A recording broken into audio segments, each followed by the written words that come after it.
على عباده الذين اصطفى لا سيما على سيد الرسل وخاتم الأنبياء وعلى آله وصحبه ومن بهديه مهتدى. أما بعد فأعوذ بالله من الشيطان الرجيم. بسم الله الرحمن الرحيم. أحسب الناس أن يتركوا أن يقولوا آمنا وهم لا يفتنون ولقد فتنا الذين من قبلهم فليعلمن الله الذين صدقوا وليعلمن الكاذبين. صدق اللہ العظیم. عزیزان گرامی، میرے محترم بھائیوں اور دوستو، اللہ تبارک و تعالی نے انسانی معاشرے میں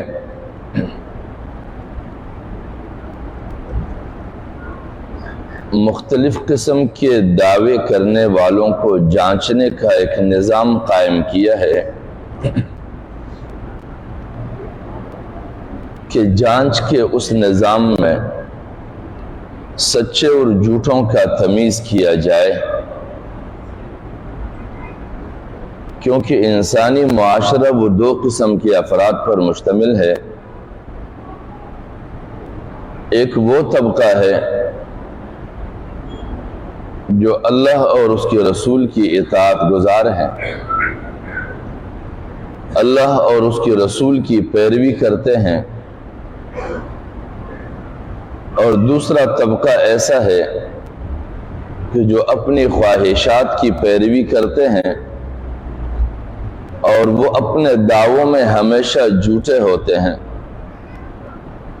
لہذا ایسے معاشرے میں یہ معلوم کرنے کے لیے کہ سچا کون ہے اور جھوٹا کون ہے، اللہ تبارک و تعالی نے آزمائش کا ایک نظام قائم کیا ہے، اور اس آزمائش کے نظام سے انسانوں کو بھی ایک دوسرے سے ممیز کرتا ہے، یعنی ان کی تمیز کراتا ہے، اور انسانوں کو باہم بھی ایک دوسرے کی پہچان کراتا ہے. اللہ تبارک و تعالی فرماتے ہیں احسب الناس ان یترکوا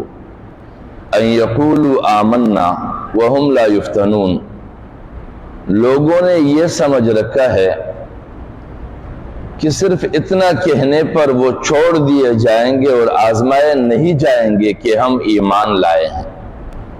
صرف اتنے کہنے پر چھوڑ دیے جائیں گے. وَهُمْ لَا يُفْتَنُونَ، اور اسے نہیں آزمایا جائے گا. وَلَقَدْ فَتَنَّ الَّذِينَ مِن قَبْلِهِمْ، اور یقیناً اللہ رب العزت کا یہ نظام ہے. اللہ تبارک و تعالی فرماتے ہیں کہ میں نے ضرور آزمایا ہے تم سے پچھلے لوگوں کو جو گزرے ہیں.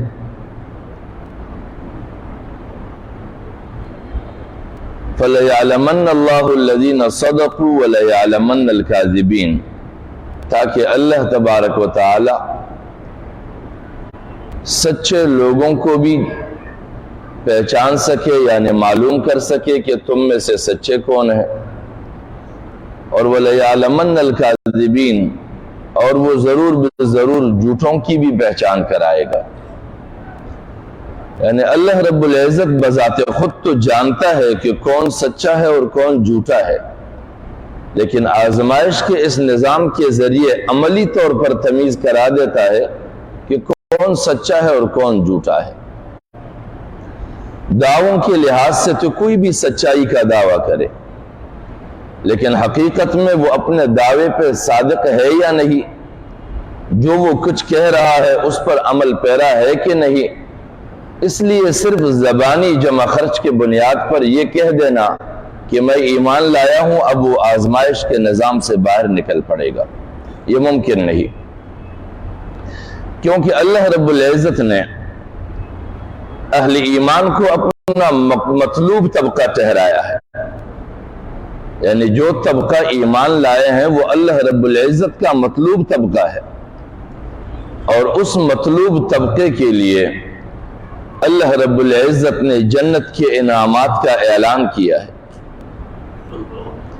اب جنت کے اعلان اور اس کے انعامات یہ ان لوگوں کے لیے ہوگا جو اپنے اس دعوے میں سچے ثابت ہوں گے۔ لہذا اللہ رب العزت نے یہ نظام ایسا ٹھہرایا ہے کہ آخرت کے لحاظ سے بھی اس کو ترازو بنایا جا سکتا ہے، یعنی پیمانہ بنایا جا سکتا ہے کہ اسے ناپا جائے، تولا جائے، اور دنیوی زندگی کے لحاظ سے بھی ایک پیمانہ ہے کہ ہر شخص کے دعوے کے بعد اس کے عمل کا جائزہ لیا جائے کہ آیا اس کا عمل اس کے دعوے کے موافق ہے یا نہیں ہے، اس کا کردار اس کے دعوے کو جھٹلا رہا ہے یا اس کو ثابت کر رہا ہے۔ اور پھر یہ کہہ دینا کہ ہم ایمان لائے ہیں، فقط یہ کہہ دینے سے انسان ایمان میں داخل تو ہو جاتا ہے لیکن ایمانی عمل کا اختتام نہیں ہو جاتا۔ اسی لیے آغاز اسلام میں جن لوگوں نے یہ کہا تھا کہ ہم مومن ہیں تو اللہ رب العزت نے فرمایا قُل لَمْ تُؤْمِنُوا، یہ نہ کہو کہ ہم مومن ہیں، وَلَكِنْ قُولُوا أَسْلَمْنَا، بلکہ یہ کہیں کہ ہم اسلام لائے ہیں۔ اب ایمان کا تو عمل کے ذریعے اس بات پیش کرنا ہے، یعنی سلامتی کے دائرے میں آئے ہیں ہم، اب اس سلامتی کے شرائط کو عملی جامہ پہنا کر ہم شیطان کی دراندازیوں سے کیسے محفوظ رہ سکتے ہیں کہ ہم امن میں رہیں۔ مومن وہی ہے جو شیطانی وسوسوں سے اور شیطانی دراندازیوں سے اپنے آپ کو محفوظ رکھ سکے، اور یہی امتحان کا ایک عمل ہے جس کا آغاز ہو جاتا ہے، اور اللہ کریم اسی امتحان کے ذریعے مومن کو عملی انجام سے گزارتا ہے۔ اور ایک اور مفسر فرماتے ہیں کہ یہ آزمائش کا جو نظام ہے یہ ان لوگوں کے لیے بھی ہے جو ایک انسانی معاشرے میں رہتے ہوئے اس بات کے دعوے دار ہو کہ ہم ایک نئی سوسائٹی تشکیل دینا چاہتے ہیں، ہم ایک نیا معاشرہ بنانا چاہتے ہیں، ان معاشرے کی ان اخلاقیات اور ان اقدار سے ہمارا اختلاف ہے، ہم ایسے معاشرے کو انسانی معاشرہ نہیں کہہ سکتے ہیں۔ تو ایسے دعوے داروں کے لیے لازمی ہے کہ جن اقدار اور جن کردار اور جن اخلاقیات کا وہ دعوے دار ہے، بذات خود اس کے وجود میں وہ اخلاقیات اور اقدار اور کردار وجود پذیر ہو، وہ نظر آ رہا ہو۔ اگر وہ اس میں نظر نہیں آ رہا ہو تو وہ اپنے اس دعوے میں سب سے بڑا جھوٹا ہے، کیونکہ جب تک وہ اپنے آپ کو بطور نمونہ پیش نہ کر پائے وہ کیسے سوسائٹی کو تبدیل کرے گا، وہ کیسے ایک نئے معاشرے کو تشکیل پائے گا، لہذا وہ اپنے اس دعوے میں جھوٹا قرار پائے گا۔ اور دوسری بات کہ ہمیشہ آزمائش کا آغاز اللہ رب العزت نے ایسا بھی کرایا ہے کہ سچائی کا اعلان اللہ رب العزت نے معروف اور مشہور شخصیات کے ذریعے نہیں کروایا ہے، بلکہ غیر معروف اور غیر مشہور شخصیات کے ذریعے سچائی کا اعلان کرایا ہے، تاکہ لوگوں کے سامنے مشہور اور معروف شخصیت بنیاد نہ بنے، بلکہ ان کے اندر سچائی کو جانچنے کو معیار بنائے، لوگوں کے اندر بصیرت کی ایک معیار پیدا ہو، ان کے اندر یہ صلاحیتیں پیدا ہو، تاکہ وہ اس صلاحیت کی بنیاد پر لوگوں کو کردار کے ذریعے پہچانے، لوگوں کو تشخص اور اپنے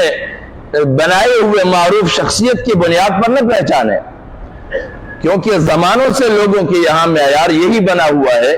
کہ جو بڑی شخصیت ہو، جانی پہچانی ہو، کوئی نہ کوئی چیز اس کے ساتھ بندی ہوئی ہو، اس کے ذریعے سے سچائی کا پہچان کرے۔ اسی لیے مشرکین مکہ کا بھی یہی دعویٰ تھا کہ وَقَالُوا لَوْلَا نُزِّلَ هَذَا الْقُرْآنُ عَلَى رَجُلٍ مِّنَ الْقَرْيَتَيْنِ عَظِيمٍ، کہ اگر قرآن نے نازل ہونا تھا، سچائی نے نازل ہونا تھا،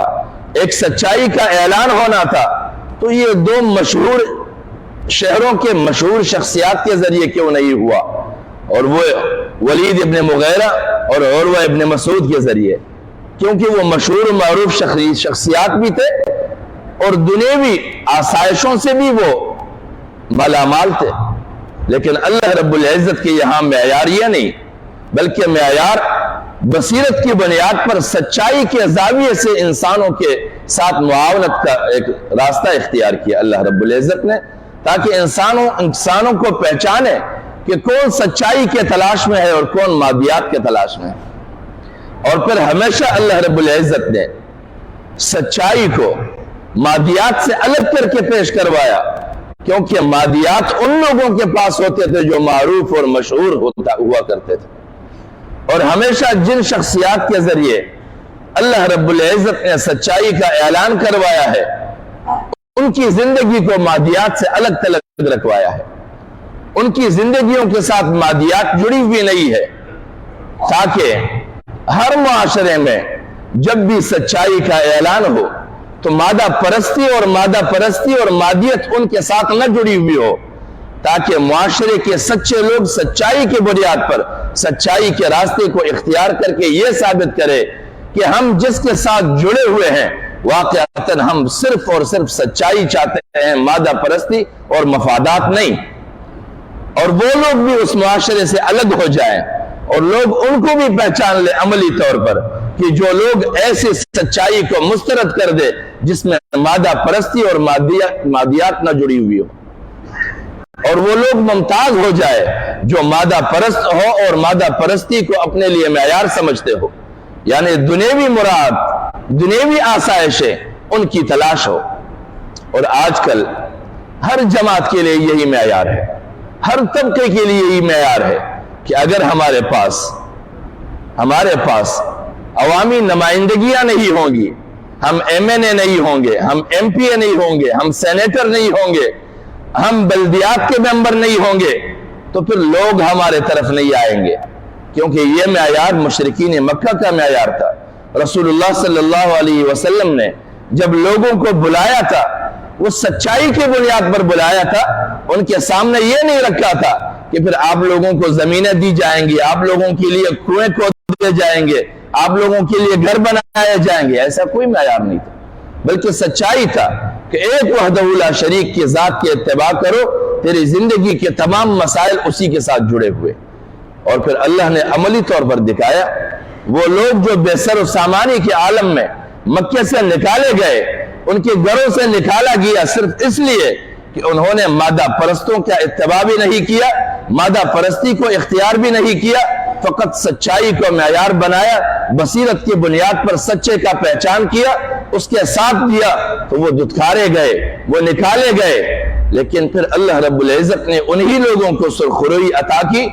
اور وہی لوگ جب واپس مکے میں آئے ان کا معاشی نظام اتنا مستحکم کہ بیت اللہ میں زکوٰۃ کا مال جمع ہوتا ہے، ہر قسم کے مال پڑے ہوئے ہیں، اطراف میں بیٹھے ہوئے لوگ جو مال جمع کرتے ہیں اس ڈھیر میں سے ایک دوسرے کی جانب لوگ نظر نہیں آتے، لیکن پورے مکے میں زکوٰۃ کے مستحق بھی کوئی نظر نہیں آتا. اللہ رب العزت کی عطا ایسی ہوتی ہے، اور مادہ پرستی کی دنیا میں یہ حال ہوتا ہے جسے ہم آج خود بھگت رہے. کچھ لینے جاؤ تو ہر آدمی کو خود اندازہ ہوتا ہے کہ مادہ پرستی کا انجام کیا ہوتا ہے. اللہ کریم ہمیں توفیق بخشے کہ ہم اپنے معاشرے میں سچوں اور جھوٹوں کی پہچان کر سکے، مادہ پرستوں کے اور الہیات کے پسند کرنے والوں کو ہم پہچان سکے اپنے معاشرے میں، اور پھر یہ بھی پہچان سکے عملی اقدام کرنے والوں کے اور جھوٹ بولنے والوں کے، کہ جو دعویٰ ہو اسی دعوے پر وہ خود عملی طور پر میدان میں موجود ہے یا نہیں. اگر اسی طرح وہ موجود ہے تو وہ سچا ہے، لیکن اگر وہ صرف دعویٰ کرتا ہے اور حقیقی طور پر میدان میں اس کا کوئی وجود نہیں ہے تو وہ جھوٹا ہے. الہی ہدایات اس لیے ہے کہ اس کے تحت انسان زندگی گزارے، اسی کے ذریعے اپنے آپ کو بھی پہچانے، اپنے معاشرے کو بھی پہچانے، اپنے معاشرے میں مختلف دعووں کے حاملوں کو بھی پہچان سکے. وآخر دعوانا ان الحمدللہ رب العالمین.